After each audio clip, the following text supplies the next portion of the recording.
Hello, YouTube. Welcome back. We are here after a while.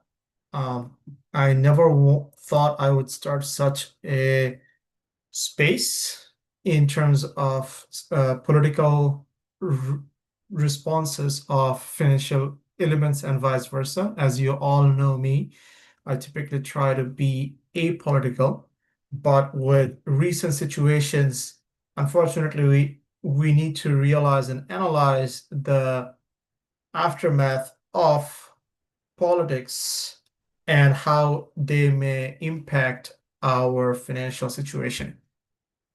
So, um, just going back into this, what that specific reason, I'm trying to start a new series called Predictive Politico Finance, where we're gonna try to shed lights on the recent political events, decisions, and how they may impact and open doors for different financial and business situations. And for that, first of all, we have to put this full disclaimer.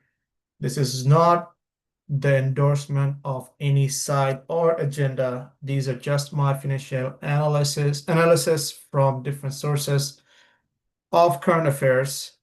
It is just my personal opinion and in no way any legal or financial advice, rather sharing of my own analytical perspective, each individual to consider each information and perspective at their own consideration. We do not endorse any extreme measures or propagation of hate in any forms. You are free to bring in your constructive criticism, but hate speech or violence or vulgarity is going to be unacceptable. Please be mature in your share of thoughts, and of course, any type of viewer caution is advised. Now, let's get right into it. The recent scenario with Zohranmamdani just got elected as one of the youngest mayor in New York City. In my opinion, to be honest, he won the race the day he mentioned about focusing on the five borough of New York instead of a race trip to the Holy Lands. Even though some of his proposals are unrealistic and in some cases maybe unachievable in the context of US, his charisma and laser-focused clear message on keep repeating the plans related to New York City itself instead of focusing on any specific hate issues or foreign issues helped him with his election. Every time he goes to debates, he always tries to focus on the issues in New York City. And of course, along with his competitors, the war in Gaza, unfortunately, did help him to pull the youth on his side. So when I say unfortunately, the war in Gaza is the unfortunate part. However, he was able to use and leverage the public sentiment of the ongoing war to pull youth on his side who are consuming information nowadays in social media more than the traditional news outlets. Another impact was a little confusing to me, to be honest, considering Donald Trump backed Andrew Cuomo instead of his own Republican Party candidate.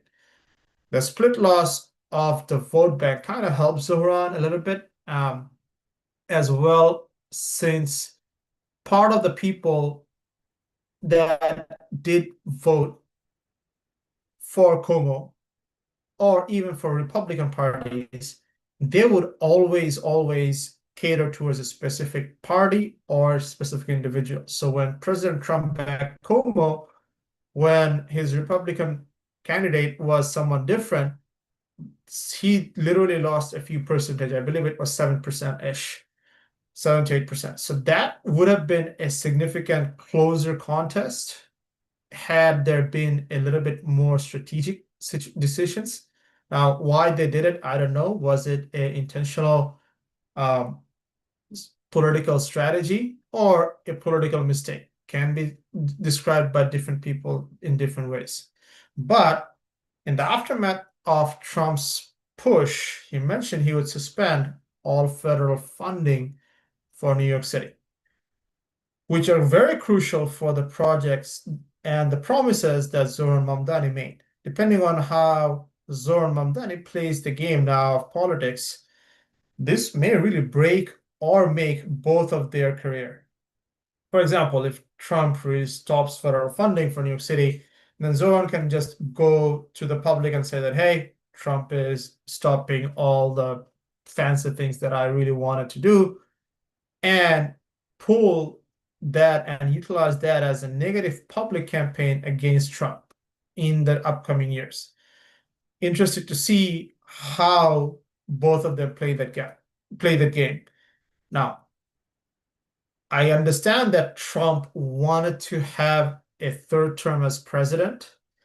Can he do that? I don't know. But judging by Trump, he is definitely going to give it a shot, and most likely he's going to figure out a way to still stay in power.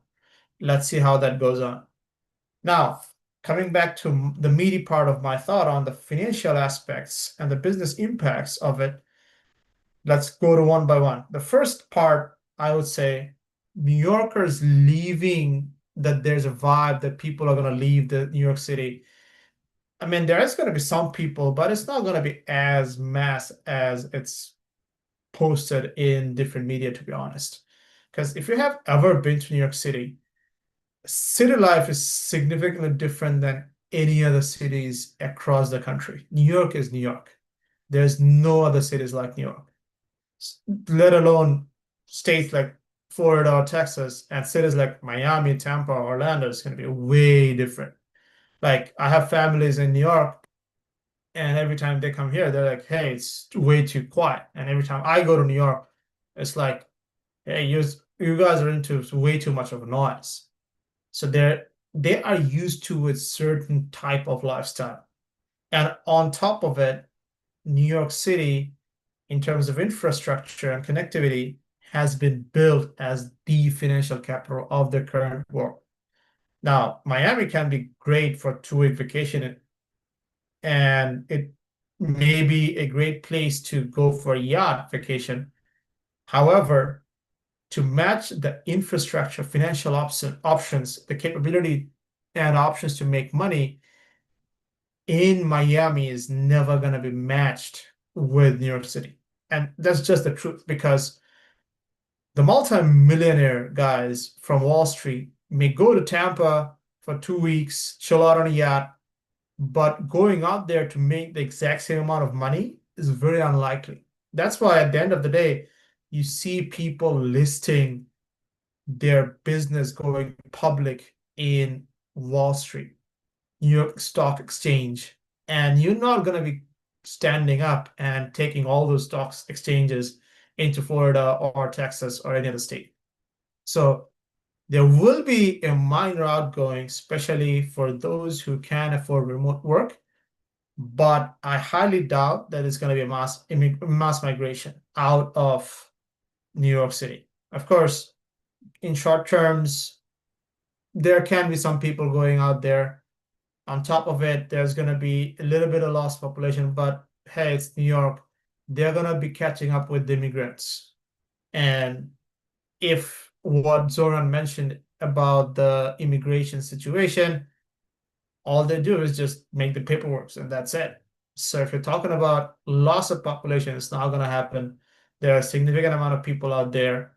So in terms of sheer population, it's not going to be any different, even though there's going to be some people going out. However, from a tax perspective, you need to realize as long as you're maintaining quarters in New York City, you're still going to be taxed. So the single family price, as a business perspective, if you're investing in real estate, the single family housing price may fall just a little bit, or in some cases even none in the short term, but in long run, I see that it's probably going to increase as well. And we're going to also talk about it a little bit more, because at the end of the day, New York is the capital and the city where you really see hubs of illegal money and illegal people. However you say it, that's unfortunately the truth. And on the second point, to make things even worse, to piggyback on the first situation, Elon Musk and Trump made the remote work culture more and more obsolete. They forced people to go back to work, and someone making $300,000 to $400,000 a year in New York in most cases do not want to see their pay cut to 150 to 200 grand and go to Florida or Tennessee or Texas, even though on a life cost of life basis, they may be saving money, but just seeing the number of or amount of money hitting their bank account, it's kind of more of a human psychology that they just don't want to see. Say, for example, someone wrapping their bags going to the Sun Belt, say, for example, Florida or Texas, they would, in most cases, not have the opportunity to make the same amount of money. And on top of them, states like Florida and Texas in last few years have tremendously increased their income taxes, not income taxes, the property taxes. So even though states like Florida and Texas does not have any income tax, their property taxes have been significantly high. And if you are into real estate, you probably are aware of that. And some of my friends had to hire lawyers to negotiate the property taxes with city or the county, whichever jurisdiction they're in.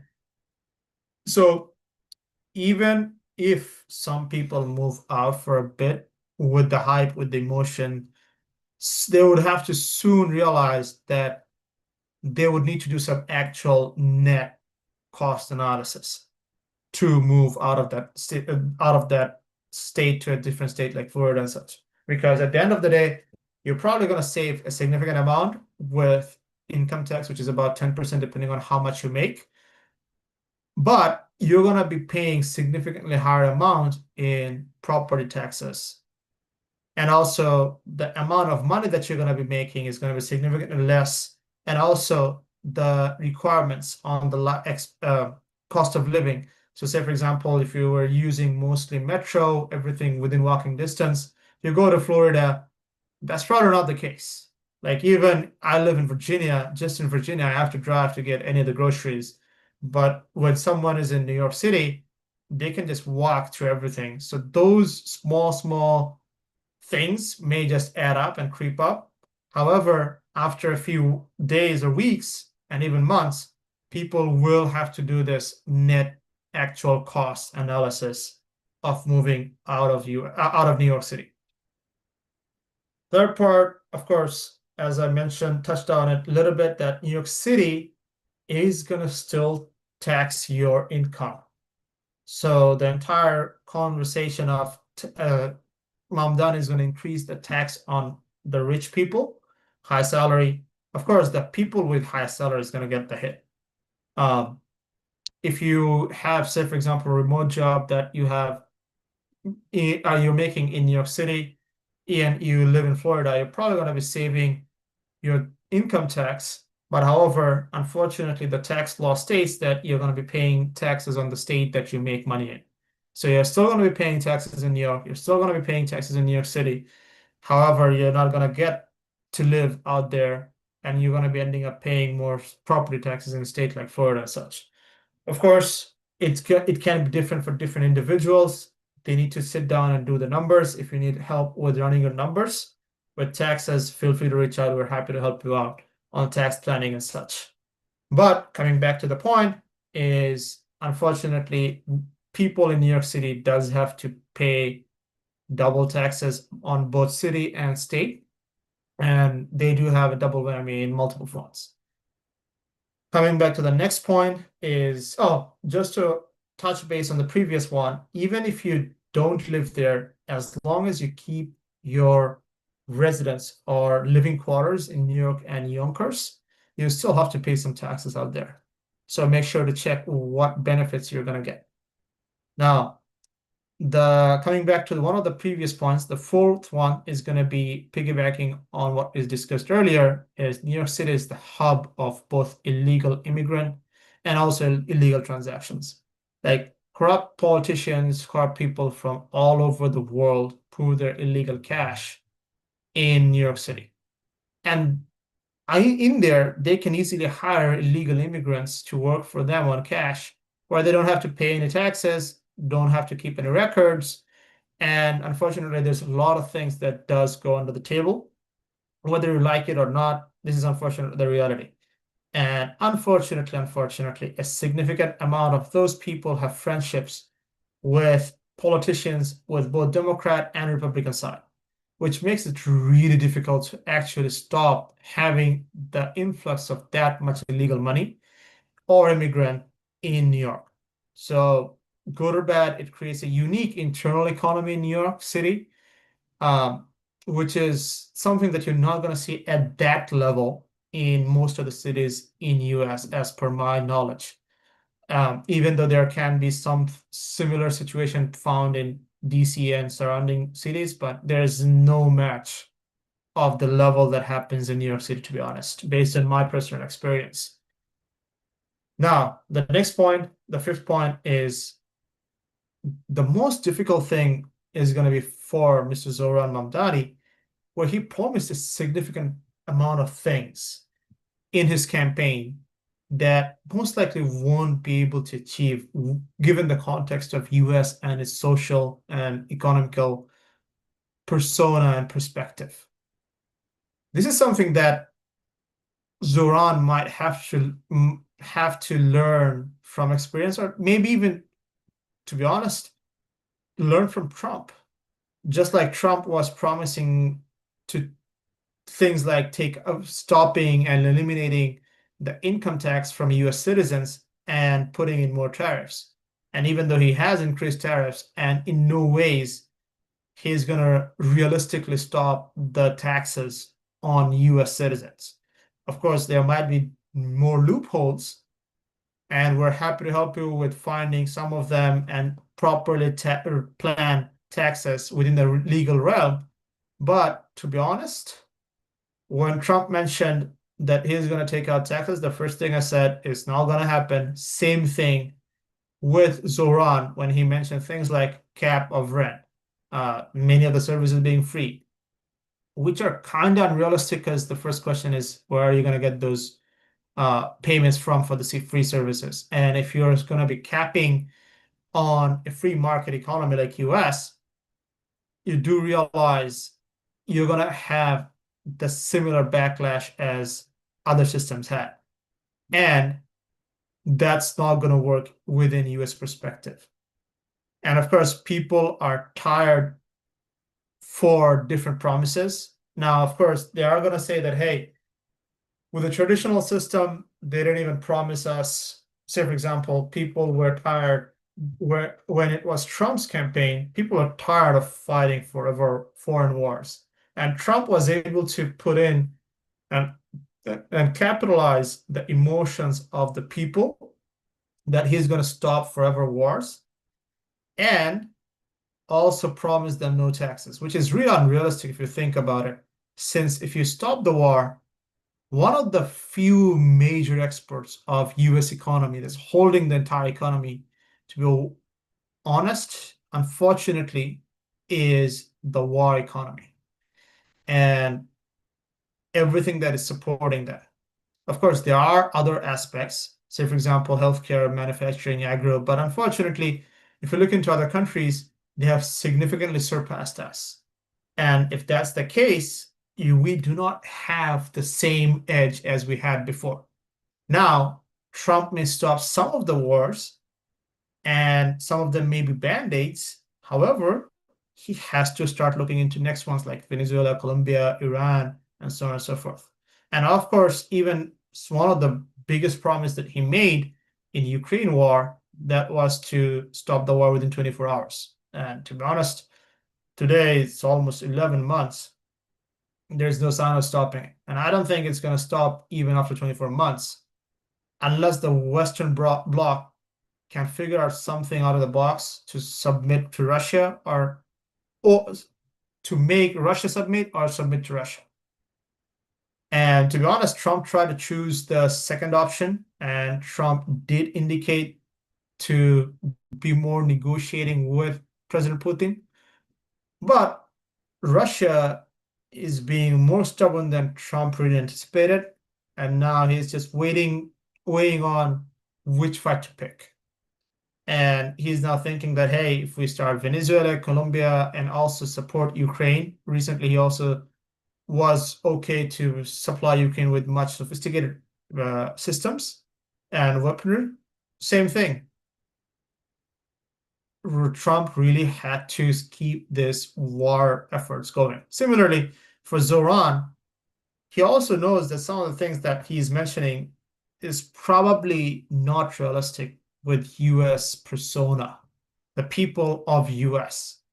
And even though if you are trying to cap the rental income with not considering the market demand and supplies coexistence in an economy where capitalism prevails and magically the funds come to you, you really need to realize that that's not going to work. People are going to find other ways to bypass those caps. And of course, it sometimes may sound nice to tax the rich, but in reality, rich are rich because they can play the game of money better than others. In reality, they will find out other ways to save their money. And if Trump shuts down the federal funding, as he's mentioning, Trump might become the Putin for Zoran, where he might turn out to be more stubborn than he anticipated. However, if Zoran and people around him, as I'm thinking they might be as smart as they are, they may just use this situation for future elections, their personal political campaigns, and their advantage in their career and also their agenda. Now, they may also come up with alternate forms of funding, like Trump is coming up with alternate forms of funding from donors with government shutdown. But same thing.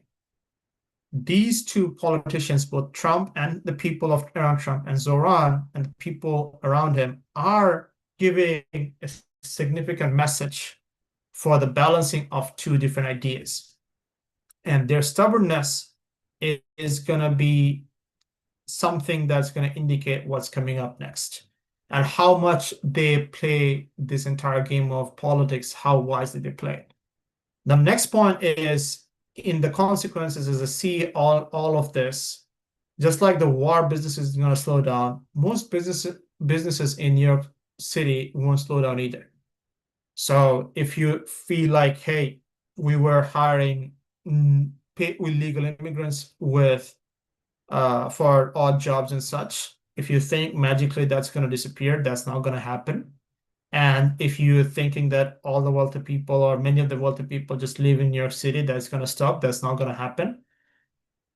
Just being realistic.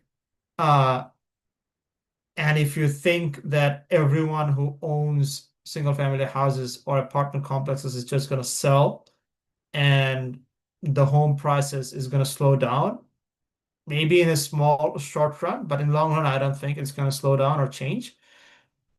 Because just like as I mentioned before, even if the people on paper maintains the rent limit, they are going to figure out different ways or under the table cash ways to make up the difference in the rent. And to be honest, in as much as I have seen in New York, the culture in New York is not to just go by the law. They always try to figure out ways to bypass it. Now, of course, the challenge with investing is going to be where with New York City, it was significant tax in the first place, and it was there all along. So this challenge is nothing new. But as for the authority of Zohran, he only can raise taxes within the city limits. It's not going to be the state taxes are going to radically change.